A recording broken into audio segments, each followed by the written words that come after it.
Very good evening to everyone. This side Rohit Bajaj. I'm at present working with the Resonance at Kota as a chemistry faculty, and I have been asked to record a demonstration lecture particularly for this interview session. So if someone wants to see me how actually I do behave when I'm teaching to the students, so you can watch my live lectures, and for that I can share the link of my YouTube channel upon demand. So let's start with the topic. So I'm going to discuss a very simple topic, Faraday's laws of electrolysis. Electrochemistry is really one of the very important topic as far as the JEE syllabus is concerned. अगर मैं इस topic की बात करूं, इससे related सवाल NTA ने JEE mains में 2018, 2019 कंसेक्टिव ईयर्स में पूछे, and no doubt this topic has some importance from JEE advance point of view as well. अगर मैं बात करूं इस टॉपिक में, तो नीट में भी मेडिकल एग्जाम में इस पर्टिकुलर टॉपिक से कई बार क्वेश्चन पूछा गया है. So topic is very simple. Everyone knows how to what is the laws of electrolysis, how electrolysis happens, but when it comes to solve the numerical problems, their student finds a problem. So I'm going to discuss about little introduction of electrolysis, what this law says, and I will teach how to apply these laws when we are supposed to solve the problem. And I'm pretty much sure after discussing these problems, you will find this topic is pretty much very simple. Okay. So if I discuss about electrolysis, what actually during the electrolysis is done, and that you have been taught in your previous 9th and 10th classes. For example, I have an electrolyte. We have a solution. I have a, let's say, molten solution of any electrolyte. If someone asks me what is electrolyte? Electrolyte is any chemical whose molten solution can dissociate into its ions, because once the ions are generated in the solution, or once ions are free to move, they can conduct electricity. So electrolyte is something, it's a molten form or maybe an aqueous solution of some salt, but that salt should be able to dissociate into its ions completely. That's what we call it as a strong electrolyte. So suppose I have a solution. I have a solution of some electrolyte. I have a solution of some, say, simple sodium chloride, and I am keeping this solution in contact with the two electrodes. Electrodes can be of any material, but provided electrode should be obviously it should be conductor. So let's say these are graphite rods, and I am connecting it with some battery. So idea is, during electrolysis we carry out decomposition of molten sodium chloride into its ions. Everyone knows it's an ionic salt. In the ionic salts there is a strong electrostatic attractive force between cation and anion. So cation and anion don't want to split up. So this decomposition of the electrolyte into its ion is otherwise not spontaneous process. In thermodynamics आपने ये चीज पढ़ी है कि जो process spontaneous नहीं होता उनके लिए डेल्टा जी पॉजिटिव है. बट अगर डेल्टा जी पॉजिटिव है, क्या हम एक नॉन स्पॉन्टेनियस प्रोसेस को करवा नहीं सकते? Of course. थर्मोडायनामिक्स में आपने सेकंड लॉ में ये पढ़ा है. A non-spontaneous reaction can be made to be spontaneous with the help of some external agency. For that purpose, we are applying a battery. तो अगर मैंने यहाँ बैटरी से कुछ करंट पास करवाया इस सॉल्यूशन में, what will happen? Current flow of electron will take place in such a way that electrons which are moving through this wire, let us suppose they are being received at this rod. And this rod is getting a source of electrons. So this rod is having negative charge. In terms of physics, this rod is at low potential. And being electrons are knocked out from this rod toward the positive terminal of this battery, this rod is getting a drain of electron. तो electrons का जो flow है, वो left rod से right rod की तरफ है. So right rod is receiving electron. We call it as, this is cathode. In general, cathode is any rod which is at low potential, and the rod which is acquiring positive charge because electrons are being knocked out from this rod. So this rod is called anode. which is a rod at high potential. So basically हमने कुछ नहीं किया, हमने sodium chloride के solution के around दो metal की plates लगा के उन पे पॉजिटिव नेगेटिव चार्ज इंड्यूस करवाए, एक इलेक्ट्रिक फील्ड जनरेट करवा दिया. क्या इससे करंट फ्लो होगा? हमें तो दिख रहा है इलेक्ट्रॉन्स का flow is current, but don't forget, current तब आएगा जब क्लोज सर्किट कंप्लीट होगा. इलेक्ट्रॉन्स का फ्लो कंप्लीट एक क्लोज लूप में. उसके लिए अब रोल प्ले करेंगे इन केटाइंस और एनाइंस की movement.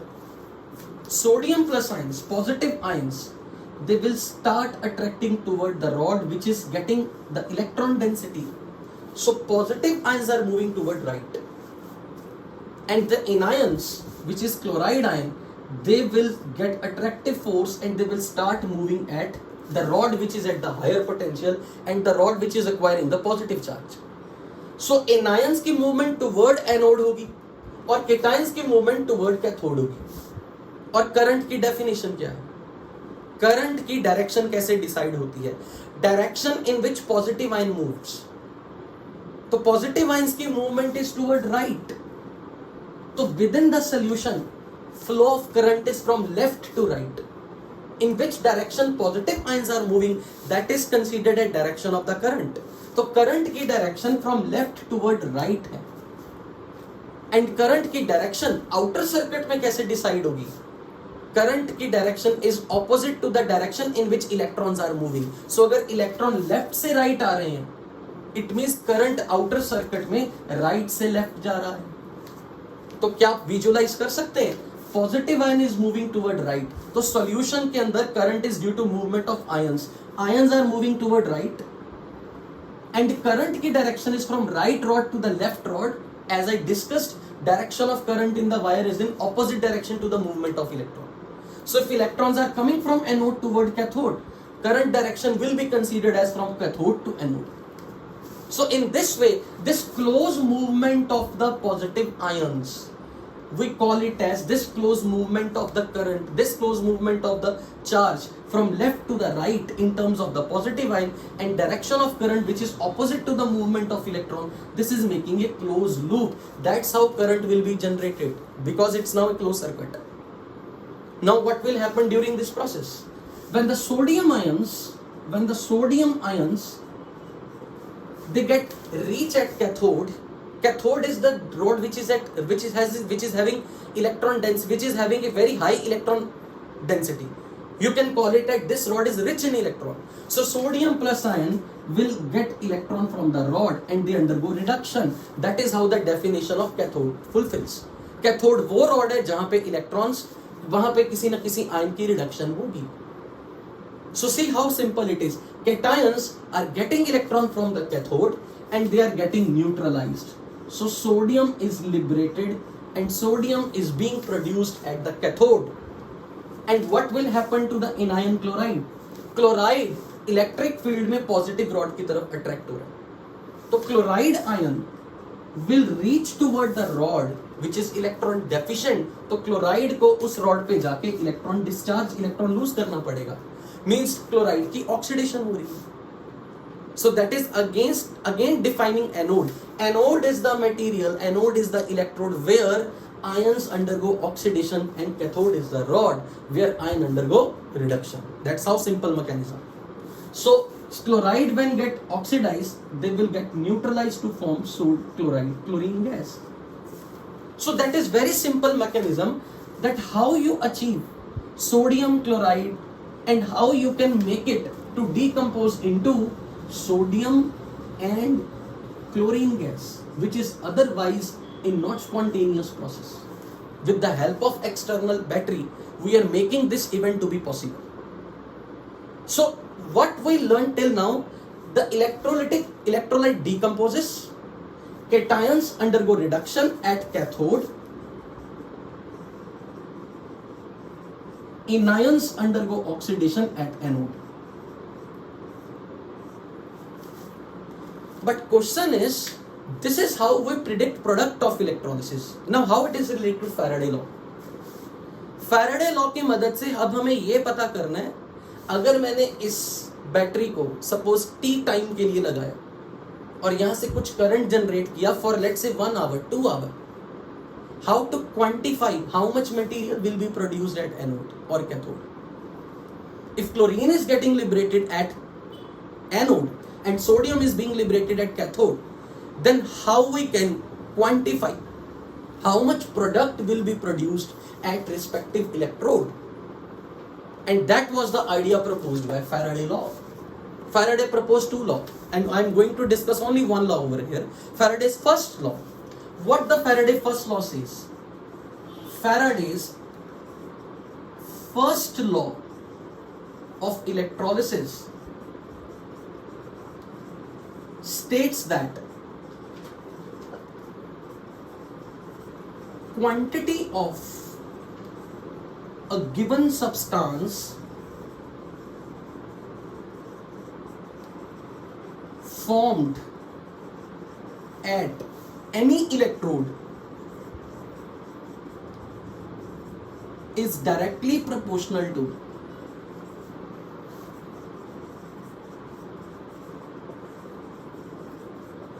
quantity of charge or electricity supplied.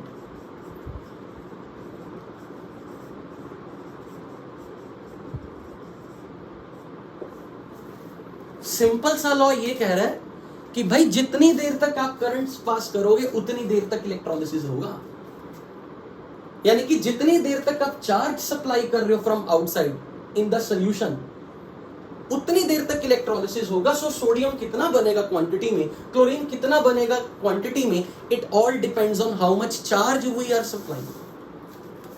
So this law says if suppose at anode, if I'm talking of this chlorine, if at anode chlorine is being produced in W gram quantity, this W gram quantity of chlorine is directly proportional to quantity of the charge we are supplying.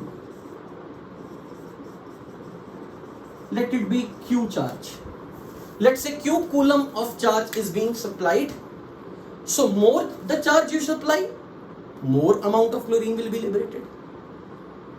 So that is very simple law. भाई जितनी देर तक आपने battery लगा के रखी, जितनी देर तक आपने करंट पास करवाया फॉर द टी टाइम, तो जितना चार्ज आप इस सॉल्यूशन में पास करवा रहे हो या जितना चार्ज आप इस सर्किट के थ्रू भेज रहे हो सॉल्यूशन में, accordingly quantity of the material that will be produced. If I replace this proportionality constant, if I remove this proportionality sign, I will have to put some constant, we call it as Z. What is Z? Z is called electrochemical equivalent.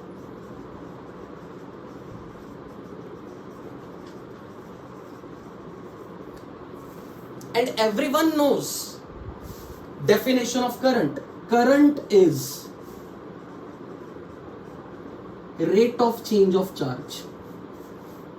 Charge supplied per second. T is the time, and this is the charge. Symbol of charge is Q. So Q coulomb charge supplied for T second. This ratio determines the value of current. From here you can substitute the value of charge is current into time.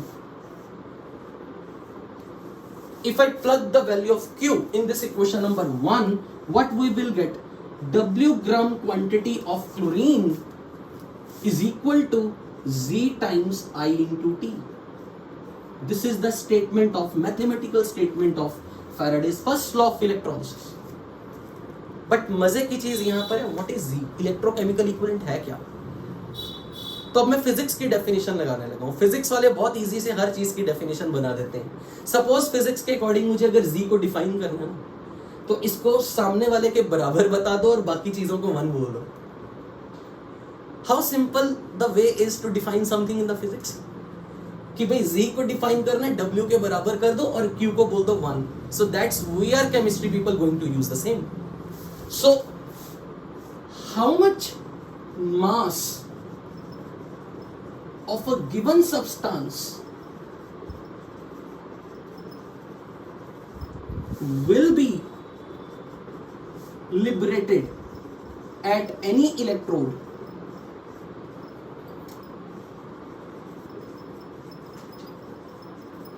when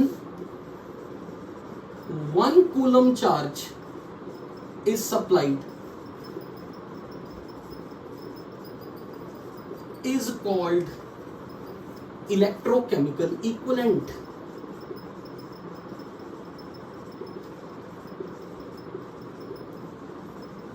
That is Z. So Z I can define it as W upon Q and make Q 1 coulomb. And if I plug the value of Q, this is W upon I into T. 1 coulomb charge flow करने से जितना material electrode किसी electrode पे discharge होगा, that quantity is called electrochemical equivalent. And main problem numericals में हमेशा जी calculation में आती है बच्चों, क्योंकि जी कैलकुलेशन करना अपने आप में एक बहुत बड़ा कॉन्सेप्ट है जो आप इस एग्जांपल से आप समझोगे. आई होप आपने ये नोट कर लिया होगा.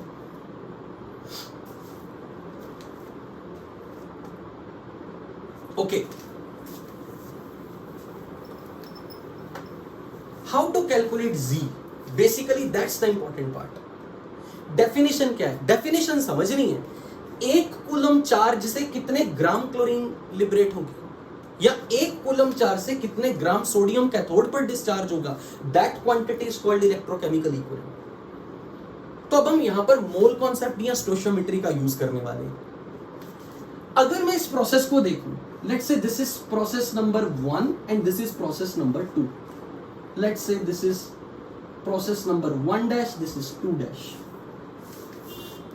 अगर मैं 2 डैश प्रोसेस में देखूं तो आप ये अच्छे से देख पा रहे हो कि अगर मेरे पास 1 मोल इलेक्ट्रॉन है, 1 मोल इलेक्ट्रॉन, तो हाफ मोल क्लोरीन लिबरेट होगी. So for 1 mole electron, you will get half mole chlorine. और अगर मैं 1 मोल इलेक्ट्रॉन का चार्ज बोलूं, everyone knows charge on 1 mole electron, we call it as 1 Faraday. Because 1 electron का charge कितना है? 1.602 into 10⁻⁻19 coulomb is the charge on 1 electron. और अगर मेरे पास 1 मोल इलेक्ट्रॉन हो तो टोटल 1 मोल इलेक्ट्रॉन्स और एवोगैड्रो नंबर ऑफ इलेक्ट्रॉन्स का टोटल चार्ज कैलकुलेट करने के लिए मुझे मल्टीप्लाई करना पड़ेगा एवोगैड्रो नंबर से.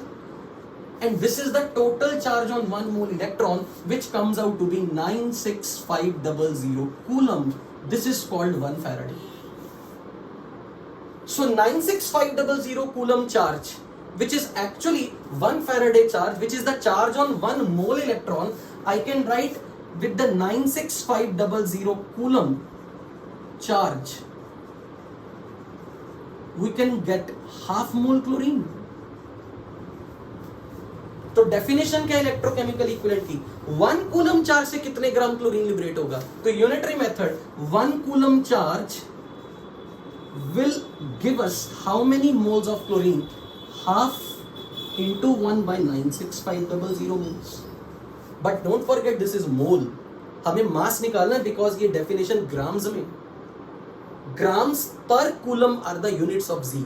बोर्ड एग्जाम्स के लिए ये पूछा जा सकता है. ग्राम्स ऐसा यूनिट्स की अगर बात करूं तो mass is in kilogram, charge के units coulomb. So if I multiply with the molecular mass of chlorine, because I want to convert the mole into mass, I have to multiply with the molar mass of chlorine, which is 71.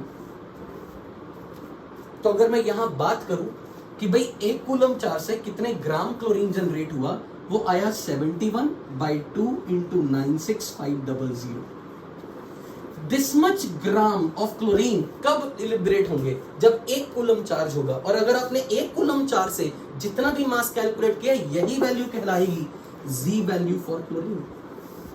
तो अब मैं यहां से एक general statement बना रहा हूं, general formula बना लूं. Don't you think this 71 is molecular mass and this 96500 is always constant.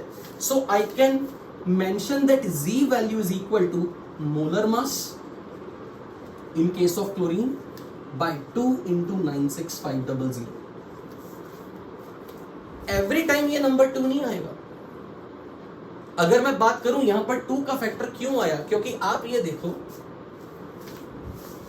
1 mole electron half mole chlorine generate कर रहा है, तो क्या मैं ये बोल सकता हूं हाफ मोल क्लोरीन के लिए अगर 1 मोल इलेक्ट्रॉन चाहिए तो 1 मोल क्लोरीन के लिए 2 मोल इलेक्ट्रॉन चाहिए? भाई यूनिटरी मेथड है, अगर आधे मोल क्लोरीन के लिए if we need 1 mole electron, it means to generate 1 mole substance chlorine we need 2 mole electron. This is very important concept. We call it as n factor of chlorine. N factor is defined as to deposit 1 mole substance, how many mole electron we need. So we call this number as n, which is called n factor. देखो half mole chlorine अगर बनाना है तो 1 mole electron चाहिए. अगर मैं ये पूछूं भी 1 मोल क्लोरीन के लिए कितने मोल इलेक्ट्रॉन चाहिए, आप बोलोगे 2 मोल इलेक्ट्रॉन. तो जितने मोल इलेक्ट्रॉन 1 मोल सब्सटेंस को डिपॉजिट करने के लिए चाहिए, that is called N factor of that substance. This is going to play the very important role in electrolysis. In order to quantify the material you need to know this number. तो इसका general formula क्या बन गया? Z is molar mass upon N into 96500. This is the most general form of Z. And if I plug this value of Z in Faraday's first law statement, this mathematical statement, you will get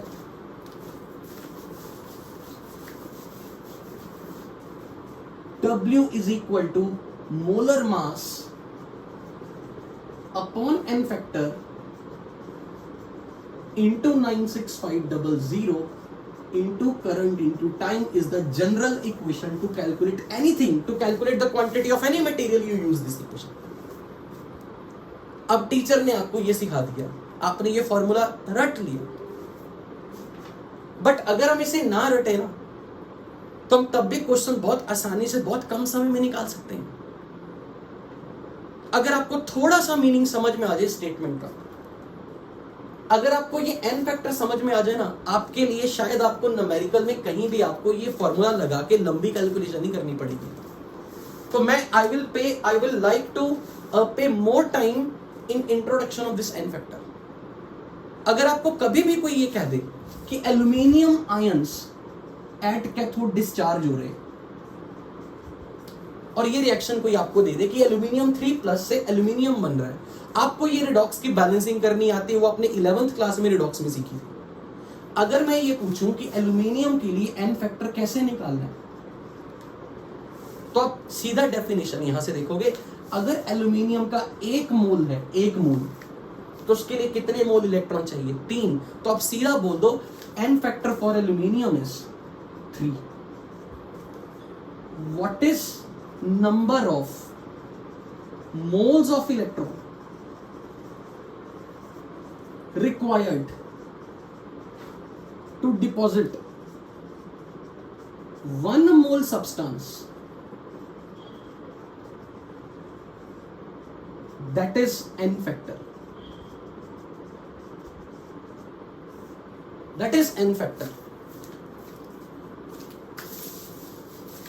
in short अगर एक देसी तरीके से बताऊं ना, एक lemon के तरीके से, आप एक इक्वेशन लिख लो. जिस मटेरियल की क्वांटिटी आपको पता करनी है ना, उसका कोफिशिएंट 1 बना के बैलेंस कर दो. अब इलेक्ट्रॉन का जो कोफिशिएंट आएगा वही एन फैक्टर है. अगर मुझे 1 मोल एल्यूमिनियम बनाना है, एल्यूमिनियम का कोफिशिएंट 1 रख दो and now balance this reaction. For balancing, redox की बैलेंसिंग आपने 11th क्लास में सीखी है, तो जो कोफिशिएंट इलेक्ट्रॉन का आएगा वो एन फैक्टर होगा एल्यूमिनियम के लिए. फॉर एग्जाम्पल, अगर मैंने आपके सामने ये रिएक्शन लिखी, zinc 2+ is getting converted into zinc. आप चार्ज बैलेंस करने के लिए यहां 2 इलेक्ट्रॉन लगाओ, you will have to add 2 electron on the left side. अब मैं अगर पूछूं कि जिंक का एन फैक्टर क्या, तो आप क्या जवाब दोगे? आप बोलोगे सर 1 मोल जिंक के लिए 2 मोल इलेक्ट्रॉन चाहिए, यही एन फैक्टर है जिंक का. So n factor is n factor for zinc is 2. तो अब आप सीधा फंडा लगा सकते हो यूनिटरी मेथड वाला. सीधा बोलो 1 मोल जिंक बनाने के लिए 2 फैराडे इलेक्ट्रिसिटी चाहिए. क्यों 2 फैराडे? क्योंकि 2 मोल इलेक्ट्रॉन पे 2 फैराडे चार्ज. अगर 1 मोल इलेक्ट्रॉन पे 1 फैराडे चार्ज, तो 2 मोल इलेक्ट्रॉन पे 2 Faraday charge. Unitary method. If you have n moles electron, how much charge we need to supply? N Faraday. So I can simply say 2 Faraday, which is equal to 2 into 96500 coulomb. This much charge is required to deposit 1 mole zinc. तो question में आपको अगर current पता है, time पता है, current और time की प्रोडक्ट आप चार्ज निकालो, कूलम्स में मिल जाएगा चार्ज. उसे 96500 से डिवाइड करके आप फैराडे में कन्वर्ट कर लो और फिर यूनिटरी मेथड लगा दो, आपका सारे क्वेश्चंस हो जाएंगे. नहीं यकीन आता? Let's have a look. अब मैं आपके सामने इसी लॉ के बेसिस पर 2 एग्जांपल्स आपके सामने इलस्ट्रेट कर रहा हूं जो जेई मेंस में प्रीवियस ईयर्स में पूछी गई हैं. फिर एक जेई एडवांस लेवल की प्रॉब्लम देखेंगे. फिर आपको लिटरली लगेगा यार ये कॉन्सेप्ट तो कुछ भी नहीं है. अगर आपको सिर्फ इतनी बात समझ में आ गई कि भाई 1 मोल मटेरियल के लिए जो इलेक्ट्रॉन का कोफिशिएंट है उतने फैराडे चार्ज चाहिए, तो मैं बोलूंगा this much coulomb is required for 1 मोल. अब क्वेश्चन में जितने कूलम आपको दिए यूनिटरी मेथड से क्वांटिटी ऑफ जिंक निकाल लो मोल की. एक बार मोल आ गया, एटॉमिक मास से मल्टीप्लाई करके मास, क्वेश्चन इज फिनिश्ड. तो अब इसकी एक एप्लीकेशन देखते हैं, एग्जांपल देखते हैं, तब आपको ज्यादा एक फील फैक्टर आएगा. So I'm going to discuss a problem that is basically my main purpose to demonstrate on this particular topic. So I'm quoting a question. It has been asked in previous years of JEE Mains in 2019 और बहुत बेहतरीन question पूछा है. Literally physical और organic का एक amalgamation दिखेगा. Question is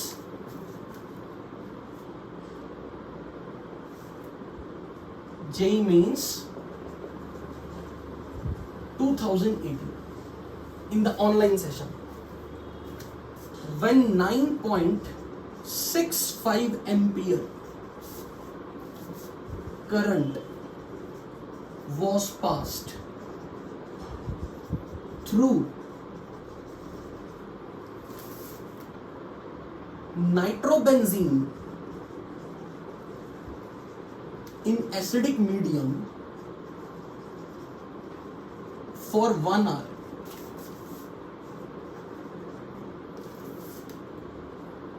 how much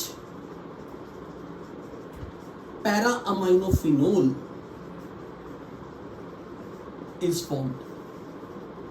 And we were having 4 choices: 109 gram, 98.1 gram, 9.81 gram, 10.9 gram. This is really an easy problem, but of course not very easy for general students, because सबसे बड़ी problem students यहाँ पर ये they get stuck. What is nitrobenzene? What is para-aminophenol? So basically they want you to get familiarized with the organic. और organic chemistry में you know nitrobenzene is benzene ring with 1 NO2 group, and para-aminophenol is this material. And normal student thinks, how can I find this electrons are involved in this reaction? Is it a redox? Is it oxidation? Is it reduction?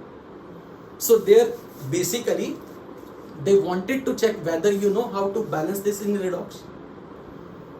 So let's learn about that too.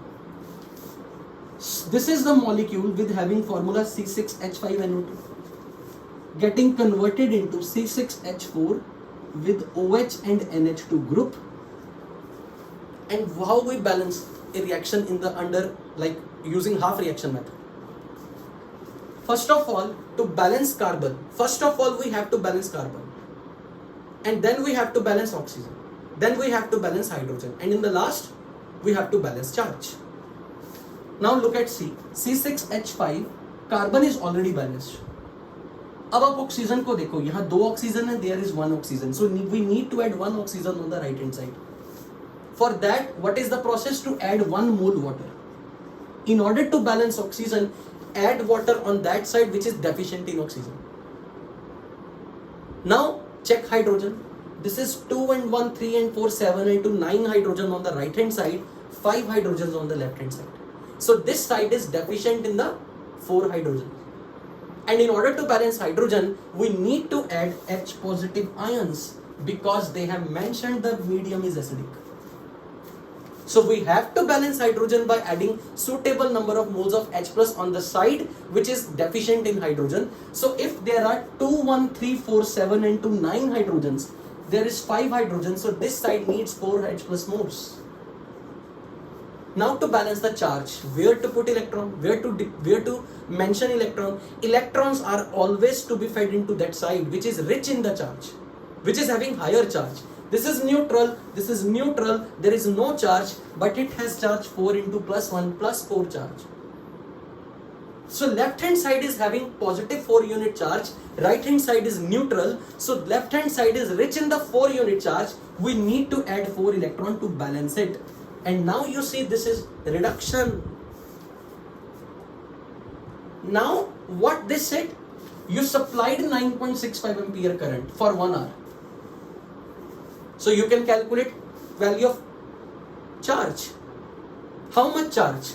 Quantity of the charge supplied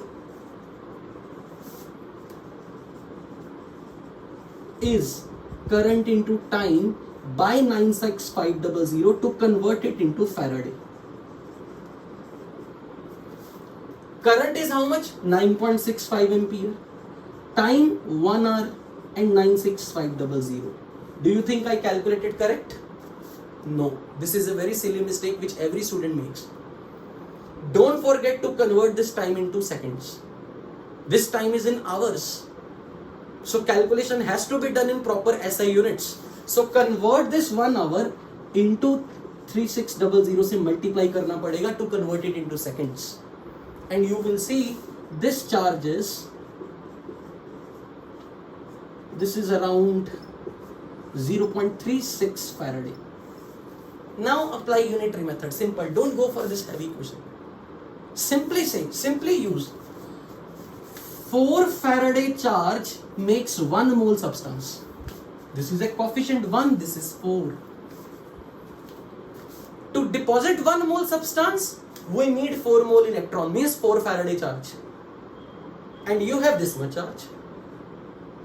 So for 4 Faraday charge, we get 1 mole of this material, 1 mole of para-aminophenol.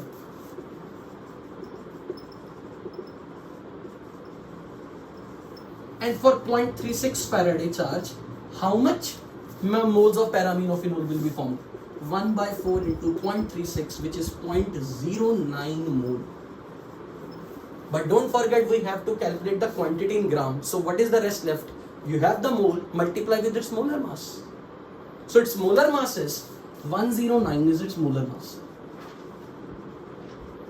So if you multiply this number with 109, you will get 9.81 gram is the correct answer, and hence option B is correct. The full complete game in this question is whether you are able to balance it. आप बोलोगे पढ़ाया law कौन सा था, main step कौन सा है? Main step redox की बैलेंसिंग है.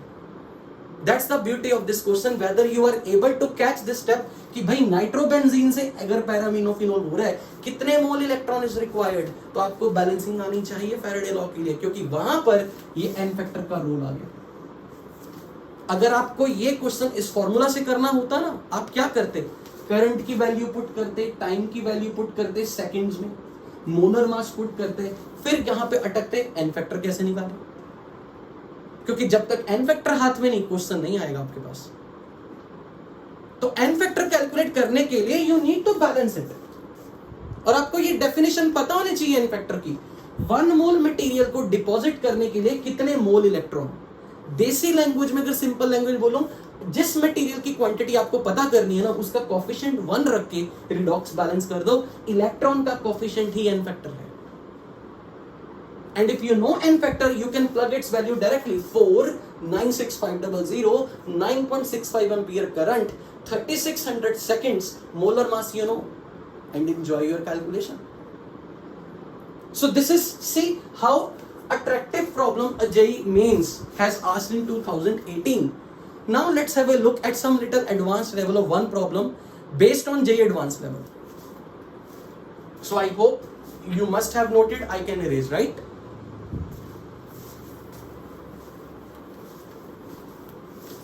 अब एक JEE एडवांस लेवल की प्रॉब्लम देखते हैं जिसमें थोड़ा सा ऑर्गेनिक जरूर इन्वॉल्व होगा, और वो क्वेश्चन ही क्या जो मोर देन वन चैप्टर्स का कॉन्सेप्ट यूज करके ना बने.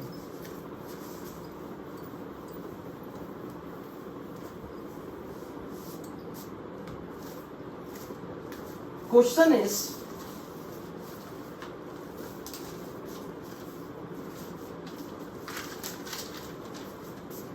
a current of 5 amperes is passed through a 100-liter aqueous solution of sodium succinate. यहीं पे फॉर्मूला सुन के आधे बच्चे तो क्वेश्चन छोड़ देते हैं. Sodium succinate for 4 hours. Gases produced at anode are collected separately at 25 degrees Celsius and 1 atm pressure.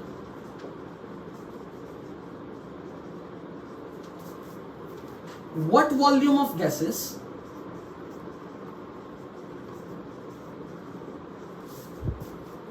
are released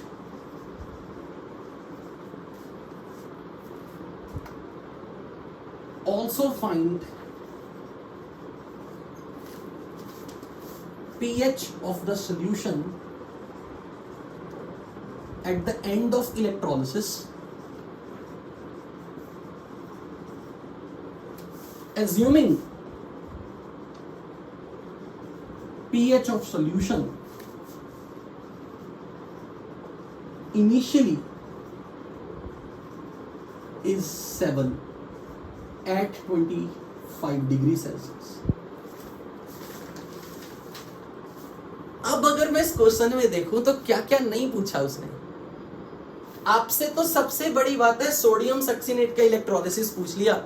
क्या आपको याद है अपने ऑर्गेनिक में हाइड्रोकार्बन में कॉल्ब्स इलेक्ट्रोलिसिस प्रोसेस पढ़ा कभी? और जब तक आपको कॉल्ब्स इलेक्ट्रोलिसिस प्रोसेस नहीं मालूम आप इस क्वेश्चन को टच भी नहीं कर सकते, क्योंकि हमें जानकारी होनी चाहिए कि किसी ऑर्गेनिक मटेरियल का इलेक्ट्रोलिसिस से क्या क्या प्रोडक्ट मिलेगा. और साथ में उसने पीएच आयनिक इक्विलिब्रियम भी यूज करवा दिया.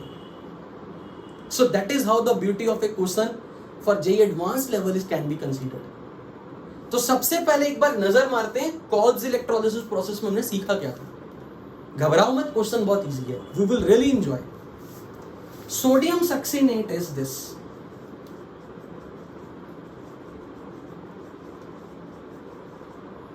Its aqueous solution will break up into its ions, succinate ions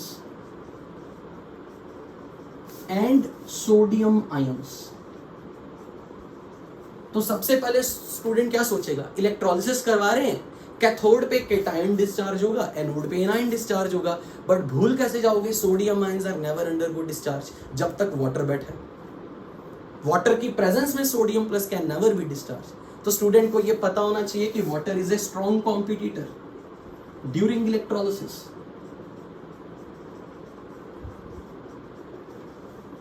भाई water is a bad electrolyte, इसीलिए मैंने यहां रिवर्सिबिलिटी लगाई है.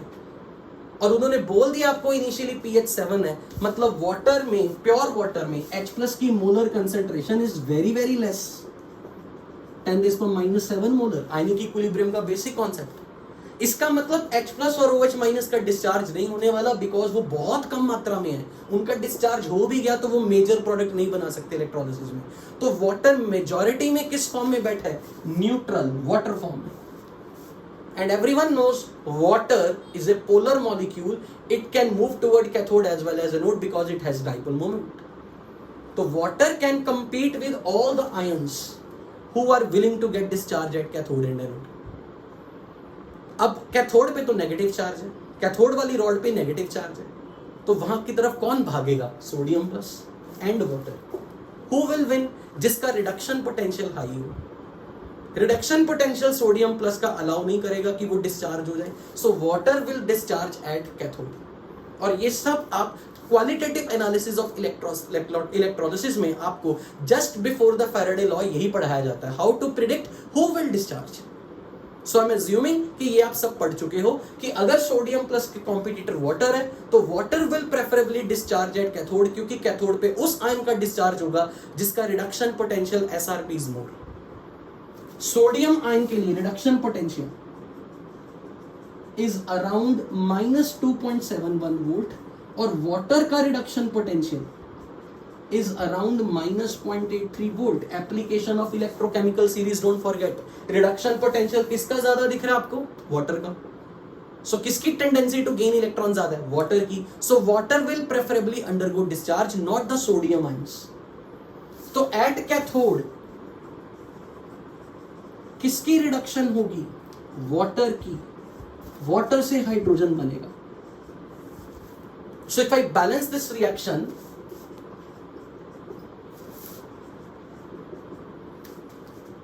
so this is 2 to water.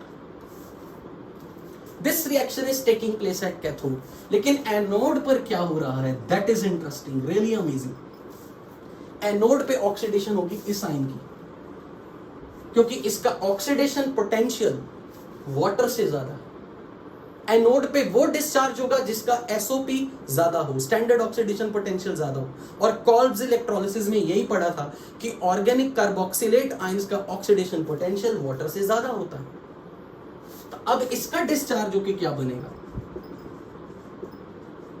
When it undergo oxidation at anode, it will lose its electron and it will convert it into free radicals. क्योंकि जब यहां पर COO- जब अपना एक एक इलेक्ट्रॉन लूज करेगा, it will lose its one electron, oxygen पर फ्री रेडिकल्स बन जाएंगे and it will undergo free radical decomposition from this bond.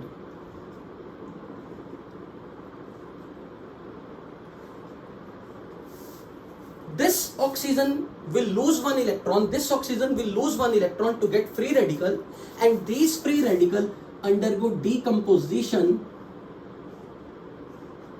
to form ethene gas and carbon dioxide के 2 मोल बनेंगे. और यही इस पूरे न्यूमेरिकल की ब्यूटी है. क्या स्टूडेंट को समझ में लगा कि इसके इलेक्ट्रोलिसिस से बनेगा क्या? तो यहां पर आपके पास इथीन और 2 मोल गैस, ये भी गैस है, ये भी गैस है. तो अगर कोई सबसे पहले इस क्वेश्चन में कैलकुलेशन तो बात की बात है, पहले ये देखो एनोड पर कौन सी गैस बन रही है? ये 2 गैसेस. कैथोड पे कौन सी गैस बन रही है? हाइड्रोजन.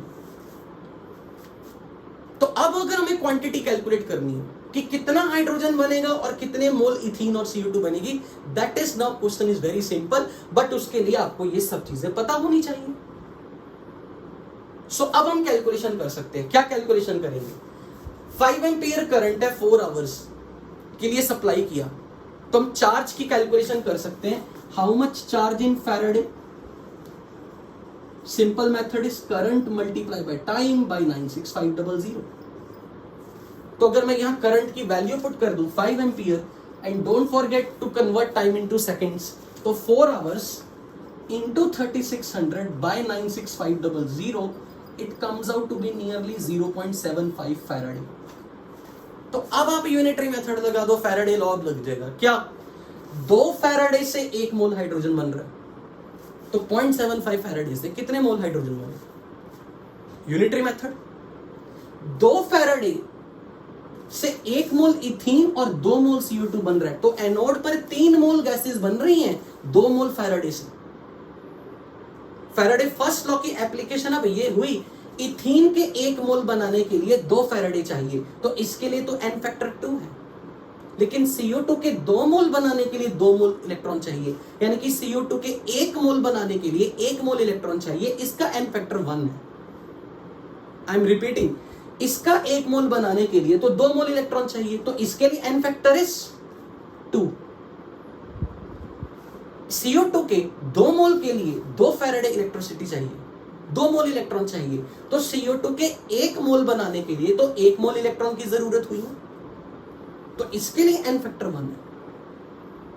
और अगर मैं सिंपल बात करूं तो इस पूरे मिक्सचर में, एनोड में 3 मोल गैस बनाने के लिए how much Faraday we need? 2 Faraday electricity is required to generate 3 mole of gas at anode and 2 Faraday electricity is required to produce 1 mole of hydrogen.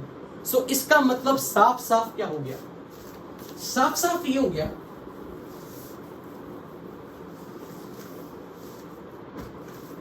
so 2 Faraday electricity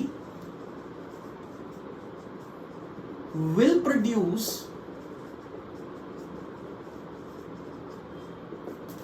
3 mole gases at anode, क्योंकि electron का coefficient 2 है, 2 mole electron है, और एक मोल electron पे charge है 1 Faraday 96500 coulomb. तो 2 Faraday charge 2 mole electron पे 2 times 96500 in coulomb, 2 Faraday charge is there. So for 2 Faraday charge is required to produce 3 mole gases, and how much charge we are supplying? 0.75 Faraday. Apply unitary method. So for 0.75 Faraday will produce how many moles of gases? 3/2 times 0.75 moles. This much moles of gases are produced at anode. But कहानी यहीं पे खत्म नहीं हुई, अब cathode पे भी देखो, this is at anode.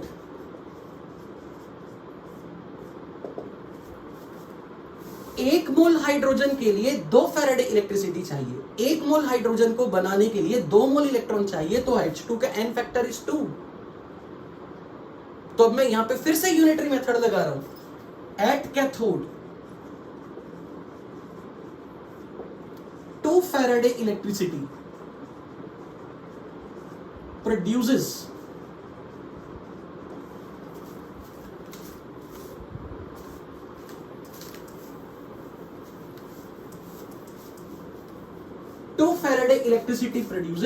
1 mole H2 at cathode. It means 0.75 Faraday electricity will produce how many moles of hydrogen? 1/2 into 0.75 moles.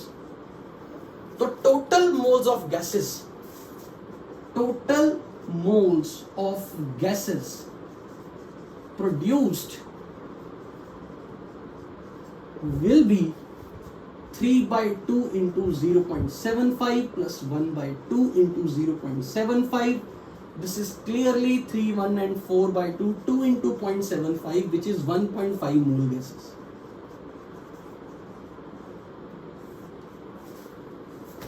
अब आप ये जानते हो कि ये जो 1.5 मोल गैसेस हैं, हमें इनका वॉल्यूम कैलकुलेट करना है, पर किस कंडीशन पे? 25 डिग्री और 1 atm प्रेशर। तो अब आप लगा दो PV is nRT. By using ideal gas equation, PV is nRT. If you say you have 1.5 mole gases, you know the values of R 0.0821 liter atmosphere per Kelvin per mole. This value will be given to you in exam. Don't worry about this. But don't forget to convert temperature on the Kelvin scale. That is 298 Kelvin. 25 degree Celsius में 273 add कर दो, 298 Kelvin बन जाएगा. And pressure is given to you 1 atm. With this calculation, you will find the volume of gases. That will provide you your answer. In liters. तो question की खूबसूरती कहां पर थी? आपसे ये एक्सपेक्ट किया जा रहा है कि आपको पता हो कि किस आयन का डिस्चार्ज होगा, किसका नहीं होगा। सो हमें पता होना चाहिए सोडियम आयन का रिडक्शन पोटेंशियल कम है वाटर के रिडक्शन पोटेंशियल से, तो water is preferably undergo discharge at cathode, तो वाटर के डिस्चार्ज से हाइड्रोजन बनेगा। और सक्सीनेट आयन का ये जो फ्री रेडिकल का मामला है, ये लिटरली क्वेश्चन के लिए बहुत बहुत बेहतरीन कॉन्सेप्ट बनाता है. So that is the real beauty of this question, that students find difficulty in judging which gases are produced. And then unitary method, and to apply Faraday law is very simple. For 2 Faraday you get 3 moles, then 0.75 Faraday will give how many moles? 2 Faraday charge gives you 1 mole H2, then 0.75 Faraday give how many moles H2, and once you have the moles of the gases, you add them and apply PV is equal to nRT, and ideal gas equation will give you volume of gases. But the last part in this question is what will be the pH? Why the pH will change? आपको ये दिख रहा है ना कि cathode पे OH minus generate हो रहा है. तो during electrolysis, during the Kolbe's electrolysis of any organic carboxylate ion, हमेशा सॉल्यूशन की pH बढ़ेगी. सॉल्यूशन बेसिक नेचर का होगा, और अगर सॉल्यूशन बेसिक नेचर का होगा तो हमें अगर उसकी pH कैलकुलेट करनी है तो everyone knows pH is 14 minus POH, और सॉल्यूशन क्योंकि बेसिक बन रहा है तो हमें POH कैसे मिलेगा? Minus log of activity of OH minus, and activity of OH minus is nothing but molarity of OH minus, क्योंकि हम आइडियल सॉल्यूशंस पढ़ रहे हैं, और आइडियल सॉल्यूशंस के लिए activity of the ion is molarity. मैं यहां पर आपको थोड़ा सा रिकॉल करा दूं, एक्टिविटी यूनिट लेस होती है, पीएच और पीओएच के यूनिट नहीं होते, बट जब आप इसे रिप्लेस करते हो मोलैरिटी के साथ, इसके तो यूनिट्स है, इसे यूनिटलेस बनाने के लिए आपको डिवाइड बाय 1 मोलर करना पड़ेगा, क्योंकि OH माइनस की कंसंट्रेशन स्टैंडर्ड स्टेट में थर्मोडायनामिक्स में डिफाइंड है 1 मोलर. तो अगर OH माइनस की मोलैरिटी आपको क्वेश्चन में गिवन है, आप एक्टिविटी को मोलैरिटी अगर रख रहे हो, because we are assuming our solution behaves ideally, लेकिन मोलैरिटी के यूनिट्स नहीं है, तो उसे स्टैंडर्ड स्टेट में OH माइनस की मोलैरिटी डिफाइंड है 1 मोलर, तो उसे यूनिटलेस बनाने के लिए डिवाइड बाय 1 मोलर जरूर करना है.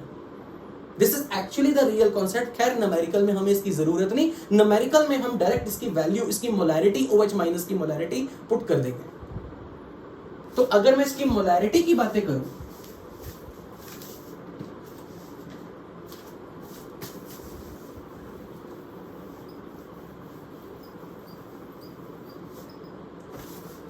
so this is minus log of moles of OH minus by volume of solution. Solution का वॉल्यूम लीटर्स में रखना है, और हमें सवाल में ये गिवन था कि volume of solution is volume of solution was 100 liter. So this is 100 liter. But how to calculate moles? Very simple again, Faraday law. 2 Faraday electricity produce 2 mole OH minus. इसी ने तो pH बढ़ानी है. अगर 2 Faraday से 2 mole electron transfer करने से 2 मोल OH minus बन रहा है, तो 0.75 Faraday सप्लाई करने से कितने मोल OH माइनस मिलेंगे? ये कैलकुलेशन आपकी इस स्टोइचियोमेट्रिक इक्वेशन मोल कंसेप्ट का यूज होगा. सो 2 Faraday electricity produces 2 mole OH minus from this equation and taking place at cathode. So 0.75 Faraday will provide 0.75 mole OH minus. तो अगर आपको OH माइनस के मोल्स मालूम है 0.75 mole, you are just suppose to calculate this calculation. इस calculation से आपके पास POH आ जाएगा. एक बार POH मिल गया, उसे इस इक्वेशन में प्लग करो, 40 माइनस POH करके enjoy your pH. That will be the pH at the end of electrolysis. So I hope कि आपको फैराडे लॉ की एप्लीकेशन ये चीज समझ में आई होगी कि एक सिंपल प्रॉब्लम से लेके एडवांस लेवल की प्रॉब्लम कहां से कहां तक पहुंच सकती है. ओनली थिंग इज आपको पता हो कि आपको रिएक्शन लिखना आता हो, आपको बैलेंस करना आता है, और आपको कोफिशिएंट ऑफ इलेक्ट्रॉन पता हो. सो आपने ये देखा कि हमने कैसे फैराडे लॉ की स्टार्टिंग इंट्रोडक्शन से लेके जेईई मेंस एक एडवांस लेवल की प्रॉब्लम देखी. And I really hope you must have enjoyed this lecture. Thank you so much. मिलते हैं नेक्स्ट टाइम.